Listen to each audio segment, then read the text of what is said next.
For the first ever time, Punjab has established district water and sanitation authorities in all 41 districts of Punjab, a framework that until just last year assumed office, it existed in only 5 districts, 5 of 41 districts. This indeed is a giant leap, is a historic leap, and a century late correction as we launch the largest water and sanitation rehabilitation program in our province's history, now transforming all 41 districts.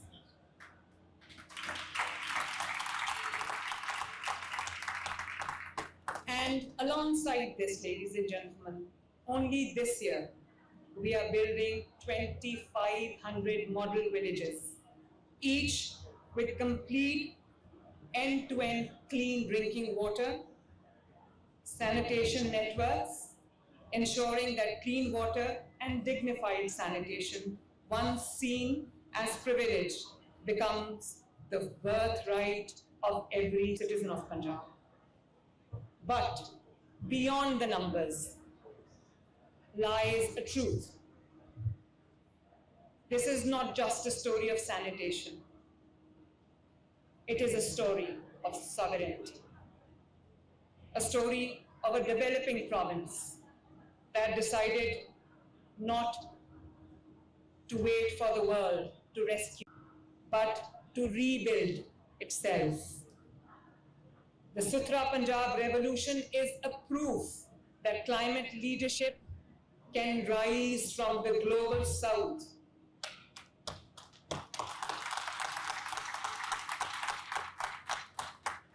That governance, when powered by empathy, equity, and evidence, can change both systems and souls.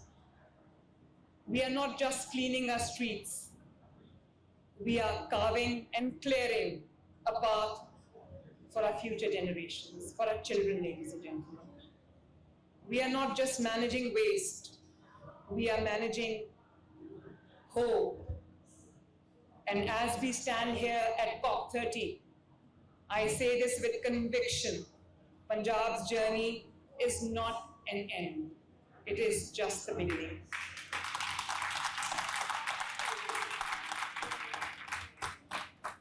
Because when a society turns its waste into worth, its pollution into purpose, and its despair into design, it is not reform, it is a revolution. Through our plastic management cell, more than 2.5 million citizens have pledged to say no to plastic.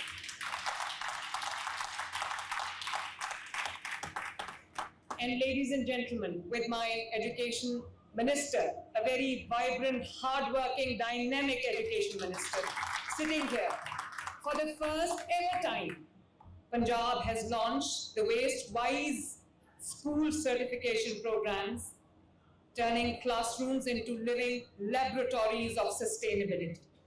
Students are learning segregation and recycling, and the 422 tons of plastic confiscated under Say No to Plastic campaign are being reborn as recycled bins, as classroom furniture, park benches.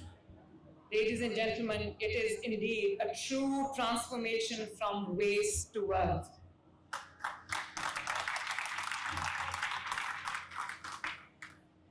And I am happy to share that sustainability is no longer just a policy.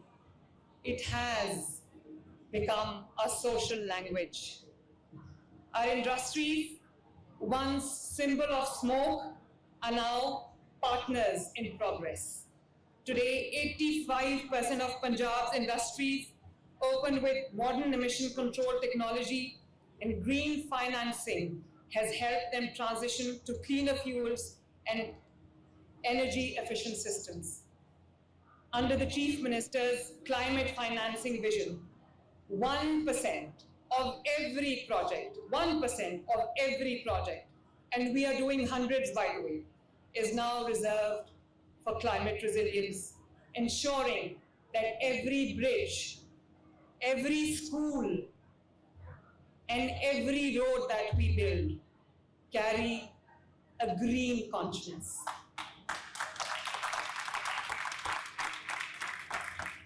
And as our cities grow and our systems smarter, Punjab turned once more to its oldest ally, nature itself. Because no climate vision is complete without the forests that protect, the rivers that sustain, and the wildlife that reminds us of beauty and balance. Excellencies, distinguished delegates, if our cities represent resilience, our forests represent renewal. Where once forests stood silent and vulnerable, they now rise in strength and vigilance. Millions of trees have been planted in less than a year. River corridors have been restored and wetlands revived to act as natural lungs and buffers against climate extremes. A dedicated forest protection force patrols these landscapes, equipped with electric bikes, GPS tracking systems, drones, and AI-driven monitoring dashboards. Advanced thermal imaging and early warning sensors detect heat and smoke before the fires spread, giving forests a shield of foresight as well as fires. Every tree and every acre is geotagged, monitored, and connected to a central digital governance system, ensuring transparency, accountability, and ecological resilience. Once the cry of the wild in Punjab was fading, the rivers had grown silent, the forests were shrinking, and the flight of our birds had become a rare sight. But today, the wilderness breathes again.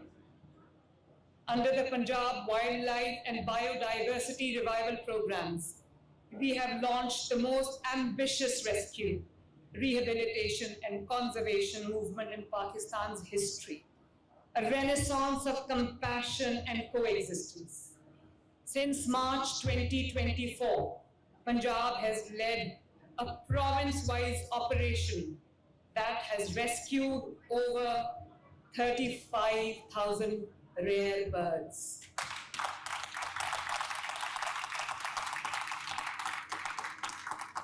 And that has rescued 700 animals. With the first ever dedicated bear rehabilitation, the enclosure that we set up at Lahore Safari providing sanctuary to 23 rescued bears, cute ones. For the first time, AI-driven drone surveys are mapping wildlife habitats across the province, while Pakistan's first ever black buck drone census, the first of its kind in the world, has set a global benchmark in conservation science. Through an AI-based wildlife consensus being conducted in partnership with IUCN, Punjab is building a living digital map of every species across our ecosystem. But beyond the data, ladies and gentlemen, lies a human story of empathy and innovation. We have approved the first ever wildlife rescue rangers force, equipped with rescue vehicles, electric bikes, and again GPS collars to track rehabilitated animals. 3 modern rescue centers and a wildlife helpline now operate round the clock to save injured or endangered species. A new wildlife hospital, the largest and the most advanced in South Asia, is under construction in Punjab. ensuring that treatment and care match the standard of our compassion. Ecotourism has been reborn in Punjab.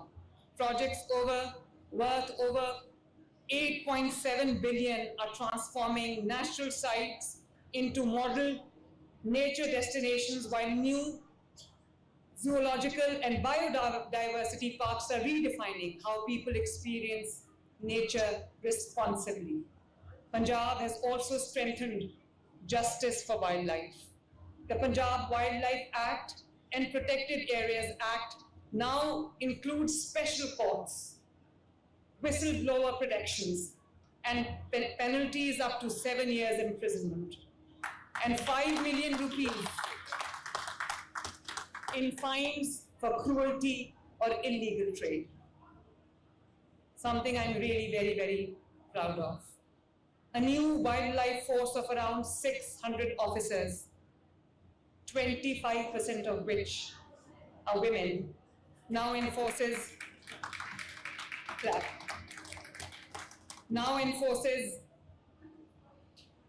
these laws with strength and sensitivity.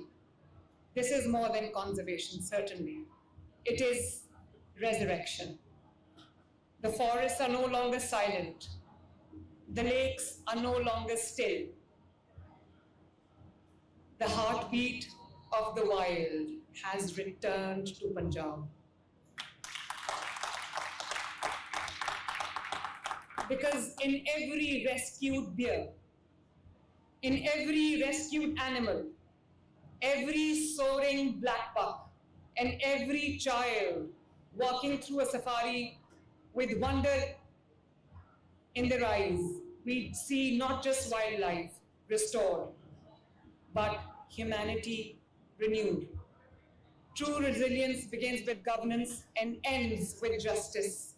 I personally chair the Punjab Climate Council, bringing together every department from energy to irrigation under one coordinated framework. Through the Special Investment Facilitation Council and Punjab Board of Investment and Trade, we have global partners to co-create a green economy, from waste to energy and e-mobility to renewable housing and blue economy restoration. Excellencies, from the heart of the Amazon to the plains of the Indus, from the glaciers of the north to the deltas of the south, one truth resounds. We are one humanity breathing through one planet.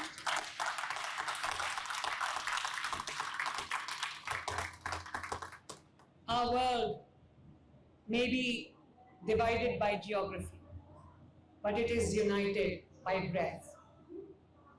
The air that leaves the Amazon reaches the Himalayas. The melt of one glacier feeds the river of another land. In the shared breath lies our shared destiny. The earth does not need saving, we do. Because the true measure of leadership today is not power over others, but partnership with nature. Let us rise together, ladies and gentlemen, not as nations divided by borders, but as custodians bound by shared purpose. Let COP30 not be remembered as just another conference, but as a covenant of will, a turning point where moral courage meets practical action. Let this be the decade when humanity rediscovers its balance with nature, its humility before creation, and its hope in each other. In each other, ladies and gentlemen.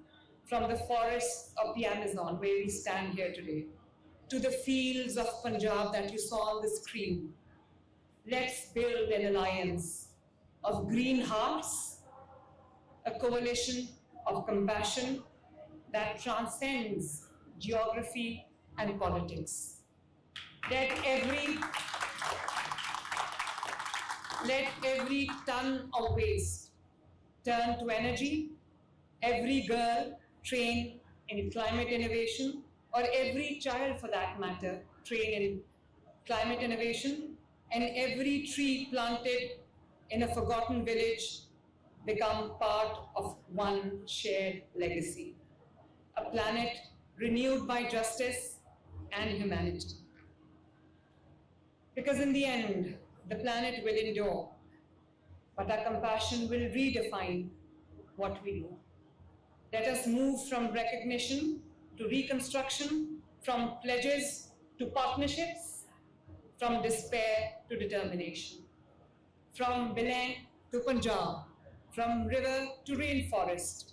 May we breathe as one, may we build as one, may we rise as one for our shared tomorrow, for our shared planet. If the 21st century is to have meaning, let it be known as the century when humanity finally made peace with its planet. But let it also be known as the moment when the global South found its voice not in protest but in purpose. The time has come to redefine the balance between the global North and the global South, not built on aid but on accountability, not on pity but on partnership. The global North must lead with responsibility, and global South with innovation and resilience. Together, we can turn historic inequality into shared purpose and shared purpose into planetary survival. When nations that suffered the most, yet contributed the least, stood up not as victims of climate change, but as leaders of climate justice. When we declare that compassion is our currency, equity is our demand, and shared survival is our politics. At COP30, ladies and gentlemen, let the global South rise together, united in resolve, equal in dignity, and unstoppable in belief that climate action is not charity, it is justice. Thank you very much, ladies and gentlemen.